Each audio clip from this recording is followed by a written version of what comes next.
आप लोगों ने अक्सर सुना होगा कि डॉक्टर कहते हैं कि इसको माइनर हार्ट अटैक आया हुआ है। अब ये माइनर हार्ट अटैक क्या होता है और मेजर हार्ट अटैक किसको कहते हैं? अगर दिल की शरेयान 100% बंद हो जाए, 100%, मतलब नो ब्लड फ्लो, कोई भी ब्लड फ्लो आगे नहीं जा रहा, तो उस कंडीशन में पेशेंट को हार्ट अटैक आ जाता है, फुल फ्लेश हार्ट अटैक, जिसको कहा जाता है ST segment elevation myocardial infarction. अस्सलाम वालेकुम दोस्तों, मेरा नाम है doctor Babar Aman. Welcome back to my YouTube channel. तो आज की इस वीडियो में मैं आप लोगों को उस डिजीज़ के बारे में बताऊंगा, उस बीमारी के बारे में बताऊंगा जिसकी वजह से पूरी दुनिया में सबसे ज़्यादा अमवात होती हैं। इस बीमारी में पूरी दुनिया में world wide approximately 3.6 million deaths होती हैं। सिर्फ अगर यूएस की बात की जाए, अमेरिका की बात की जाए, तो 0.6 मिलियन, यानी कि 6 लाख अमवात हर साल सिर्फ एक बीमारी की वजह से होती हैं। तो आज मैं आप लोगों को बताऊंगा हार्ट अटैक के बारे में कि हार्ट अटैक क्या है। और एक बात मैं आप लोगों को बताता जाऊं कि ये जो हार्ट अटैक है, इसको मेडिकल टर्मिनोलॉजी में मायोकार्डियल इन्फेक्शन कहा जाता है। अब मैं आगे जाके मायोकार्डियल इन्फेक्शन टर्म यूज़ करूंगा, तो आप लोगों ने ये समझ जाना है कि मैं हार्ट अटैक के बारे में बात कर रहा हूँ। तो ये वीडियो मैं आप लोगों को कोशिश करूंगा इतने आसान लफ्ज़ों में समझाऊंगा कि एक आम इंसान को भी हार्ट अटैक के बारे में पता लग जाए कि हार्ट अटैक क्या है। वैसे तो मैंने पहले ही हार्ट अटैक की प्रिवेंशन पे और हार्ट अटैक अगर किसी को हो जाए तो उसमें कैसे बचा जाए, इस पे वीडियोस मैंने बना रखी हैं। तो आज की इस वीडियो में मैं आप लोगों को बताऊंगा कि एक्चुअली हार्ट अटैक है क्या और किस तरीके से इस हार्ट अटैक से बचा जा सकता है।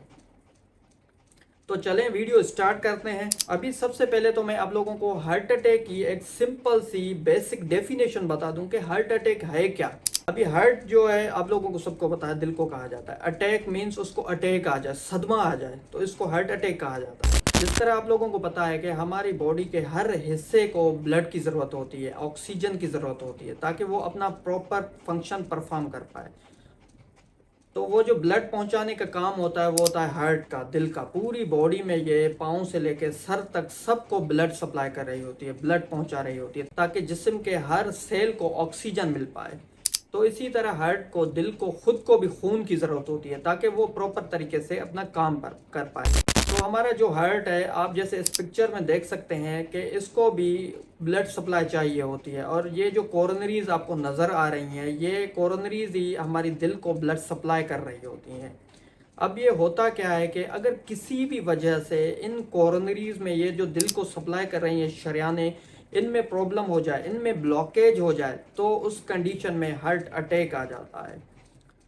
अब ये जो हार्ट अटैक है, ये किसी भी इंसान को अचानक नहीं आता। ये इसका ये जो प्रोसेस है, ये बड़ा लॉन्ग टर्म होता है। ये अंदर ही अंदर ये चलता रहता है, लेकिन इंसान को उसके सिम्टम्स नहीं नज़र आते, जाहिर नहीं होते। फॉर एग्जांपल, उसके जो कोरोनरीज हैं, शरियाने हैं, उसमें जब कोलेस्ट्रॉल डिपॉजिट होना शुरू होता है, ये 1-2 दिन में नहीं होता, ये सालों का प्रोसेस होता है। एक स्टडी के मुताबिक ये जो फैट डिपोजिशन होता है, ये इंट्रा यूट्राइन लाइफ से ही प्रोसेस स्टार्ट हो जाता है। मतलब कि बच्चा जब पेट में होता है, उसी दौरान से उनकी शरियानों में कोलेस्ट्रॉल डिपॉजिट होना शुरू हो जाता है। तो ये कोलेस्ट्रॉल डिपॉजिट होता होता होता जब शरियानों को, कोरोनरीज को 50%, 50% बंद कर देता है, उसमें तंगी आ जाती है, तो इस सूरत में उस बंदे को काम करने में, सांस में तकलीफ होगी, या तो शदीद किस्म का सीने में दर्द होगा। इसको कहा जाता है स्टेबल एंजाइना। लेकिन ये बंदा जब बैठेगा तो उसका ये जो चेस्ट पेन है, ये इसकी शिद्दत भी कम हो जाएगी, ये आहिस्ता आहिस्ता ख़त्म हो जाएगा। और इसकी जो ड्यूरेशन है वो लेस देन 15 मिनट्स होगी, मतलब कि 15 मिनट तक ये जो स्टेबल एंजाइना है इसकी ड्यूरेशन रहेगी। उसके बाद ये ख़त्म हो जाता है। या तो ये सबलिंगुअल नाइट्रोग्लिसरीन से, जो ज़ुबान के नीचे रखने वाली गोली है, उससे ये दर्द ख़त्म हो जाता है। तो इसको बोला जाता है स्टेबल एंजाइना। तो लोगों में स्टेबल एंजाइना होता है, लेकिन लोग इसको नज़रअंदाज करते हैं, लोग इस पे ज़्यादा ध्यान नहीं दे रहे होते। तो ये जो स्टेबल एंजाइना, ये प्रोग्रेस करते हुए करते करते ये बन जाता है अनस्टेबल, यानी कोरोनरीज अगर ये 70 से ज़्यादा, 70 या 70% से ज़्यादा ब्लॉकेज आ जाए कोरोनरीज में, तो इस कंडीशन में उस बंदे को अनस्टेबल एंजाइना के सिम्टम्स होंगे। अनस्टेबल एंजाइना मीन्स कि पहले उस बंदे को चलने फिरने से, ज़्यादा काम करने से सीने में दर्द हो रहा था, लेकिन अब वो जब थोड़ा भी काम करेगा उसको सीने में दर्द होगा। लेकिन जब वो बैठेगा तो उसका दर्द इतना जल्दी कम नहीं होगा। उसको टाइम लगेगा दर्द कम होने में। तो इस कंडीशन को कहा जाता है अनस्टेबल एंजाइना। 50% अगर शरेआन बंद हो जाए तो इसको स्टेबल एंजाइना, 70% अगर बंद हो जाए तो इसको अनस्टेबल एंजाइना बोला जाता है।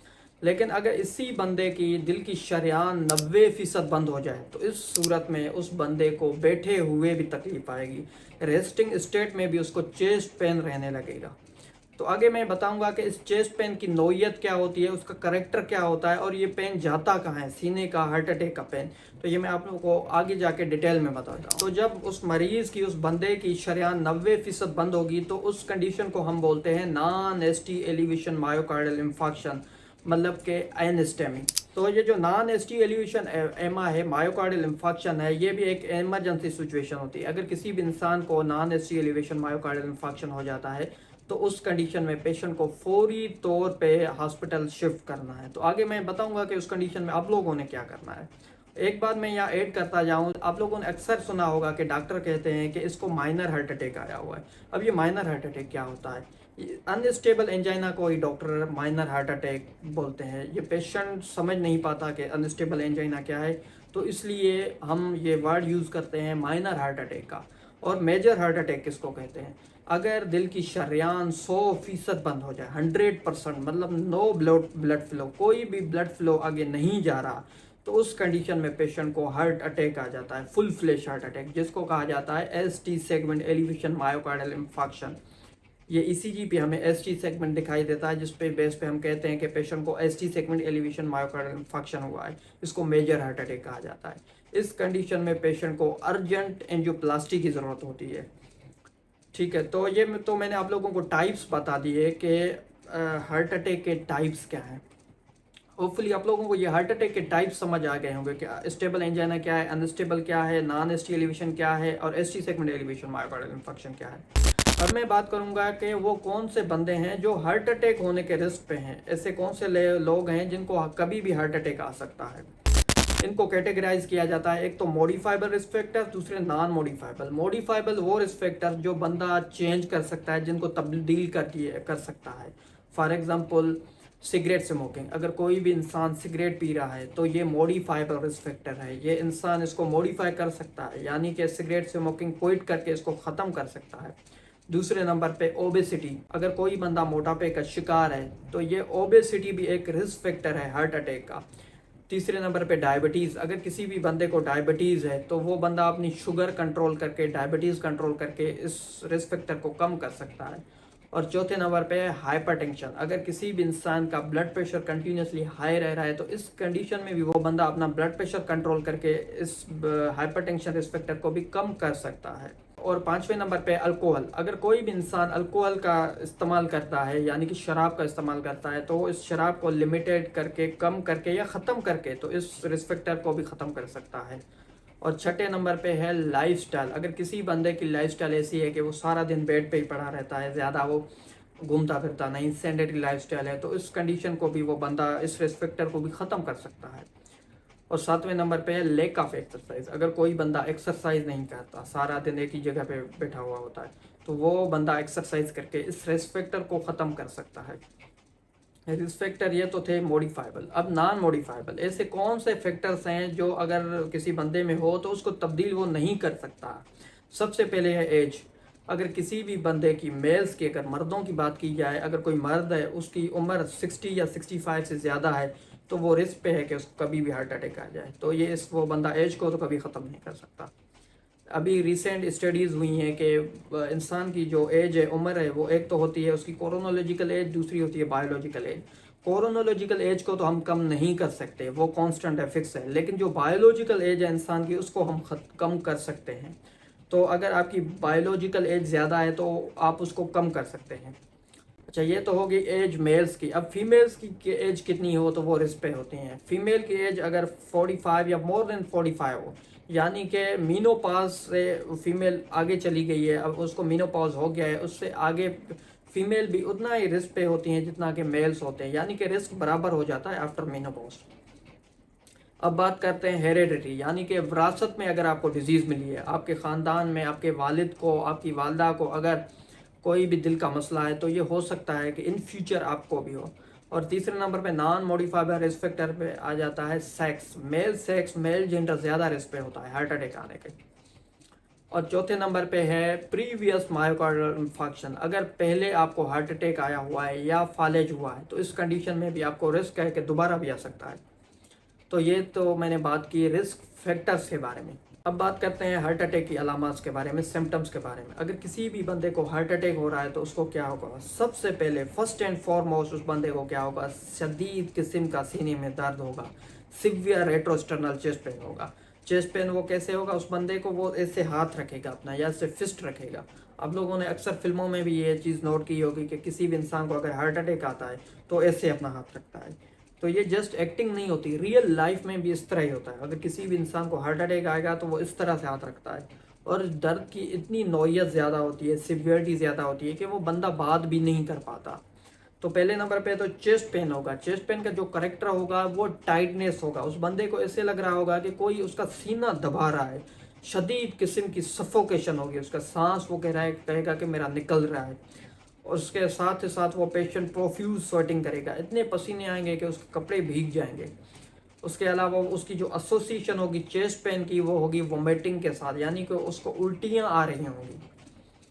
और ये जो सीने का दर्द है ये जाएगा उसकी गर्दन में, या तो जाएगा या तो बैक में जाएगा या तो जा में जाएगा या तो लेफ्ट और राइट आर्म, किसी में भी जा सकता है, लेफ्ट आर्म में और राइट आर्म में, कहीं पे भी जा सकता है। और एक चीज़ मैं आप लोगों को बता दूंगा, ये जो हार्ट अटैक का पेन है, दर्द है, ये ज़रूरी नहीं कि हर दफ़ा सीने में ही हो, ये हर इंसान को मुख्तलिफ तरीके से होता है। कभी कभार हमारे पास पेशेंट्स ऐसे आते हैं कि उनको सिर्फ पेट में दर्द होता है, उनको हार्ट अटैक आया होता है। कभी कभार क्या होता है कि किसी भी पेशेंट को उसको जा में पेन हो रहा होता है। पेशेंट आते हैं हमारे पास टूथ एक की कंप्लेन से, लेकिन जब ईसीजी करवाते हैं तो उनको मैसिव मायोकार्डियल इन्फार्क्शन हुआ होता है, ह्यूज एसटी सेगमेंट एलिवेशन होती हैं। तो ये ज़रूरी नहीं है कि हर दफ़ा सीने में ही दर्द हो। इवन के कुछ तो पेशेंट्स ऐसे होते हैं जिनको एसिम्प्टोमेटिक मायोकार्डियल इन्फेक्शन होता है, यानी उस पेशेंट को कोई अलामात भी नहीं होती लेकिन हार्ट अटैक भी आया होता है। फॉर एग्जांपल, अगर किसी भी पेशेंट को डायबिटीज़ है, क्रोनिक डायबिटीज़ है, और उसको न्यूरोपैथी हो गई है, यानी जो दिमाग से शरेयानें निकलती हैं, नसें निकलती हैं, उनमें वो ख़राब हो गई हैं, तो उस बंदे को क्या होगा कि उसको हार्ट अटैक भी आएगा और उसको पता भी नहीं लगेगा। एसिम्प्टोमेटिक हार्ट अटैक होगा। इसको साइलेंट मायोकार्डियल इन्फेक्शन कहा जाता है, यानी साइलेंट हार्ट अटैक कहा जाता है। तो ये तो मैंने आप लोगों को बता दिया कि हार्ट अटैक की अलामात क्या हैं। अब साइंस की बात करते हैं। साइंस तो वैसे आम इंसान की जानने की नहीं है, क्योंकि ये आम इंसान को पता भी नहीं लगेंगे, लेकिन मैं आप लोगों को ब्रीफली थोड़ा बता देता हूँ। अगर किसी भी इंसान को हार्ट अटैक आता है तो क्या होता है, सबसे पहले उसका जो ब्लड प्रेशर है वो रैपिडली डाउन होना शुरू होता है। फॉर एग्जांपल, अगर किसी बंदे को हार्ट अटैक से पहले उसका ब्लड प्रेशर 120 और 80 था, लेकिन जब उसको हार्ट अटैक आएगा तो उसका ब्लड प्रेशर कम होना शुरू होगा। तो अगर किसी भी बंदे का सडनली ब्लड प्रेशर ड्रॉप हो रहा है और सीने में दर्द है तो आप समझ जाएं कि उसको हार्ट अटैक हो रहा है। दूसरे नंबर पे उसका जो हार्ट रेट है वो भी बहुत ज़्यादा होगा, टेकीकार्डिया होगा, क्योंकि हार्ट कंपनसेट कर रही होती है। तो अगर किसी भी इंसान को सीने में दर्द है और टेकीकार्डिया यानी कि उसकी दिल की धड़कन बढ़ी हुई है, तो उस कंडीशन में हो सकता है कि उसको हार्ट अटैक आया हो। और तीसरे नंबर पे हम ये स्टेथ लगा के देखते हैं, जिसमें हमें S3 हार्ट साउंड आता है। ये आप लोगों के इतने ज़्यादा काम का नहीं है, लेकिन आप लोगों को जस्ट पता होना चाहिए कि ये स्टेथ से हमें S3 हार्ट साउंड में मिल रहा होता है। तो ये तो मैंने बात कर दी कि हार्ट अटैक के अलामात क्या हैं, साइंस क्या है। तो इस वीडियो को हम यही ख़त्म करते हैं, क्योंकि अगर मैं इस वीडियो को कंटिन्यू करूँगा कि ये वीडियो बहुत लंबी हो जाएगी। तो नेक्स्ट वीडियो में इंशाल्लाह मैं आप लोगों को इन्वेस्टिगेशन बताऊंगा कि हार्ट अटैक अगर किसी को आए तो वह हमें किस तरह से ये पता लगता है कि उसको हार्ट अटैक है, और दूसरे नंबर पे उसकी ट्रीटमेंट क्या है। तो हार्ट अटैक की प्रिवेंशन पे भी हम नेक्स्ट वीडियो में बात करेंगे, और हार्ट अटैक में करना क्या है ये तो इस पर मैंने पहले ही वीडियो बना रखी है, उसकी लिंक आपको नीचे डिस्क्रिप्शन में मिल जाएगी, तो आप वहाँ से देख सकते हैं। तो होपफुली इस वीडियो से आप लोगों को काफ़ी कुछ जानने को मिला होगा। So do like and share. Thank you.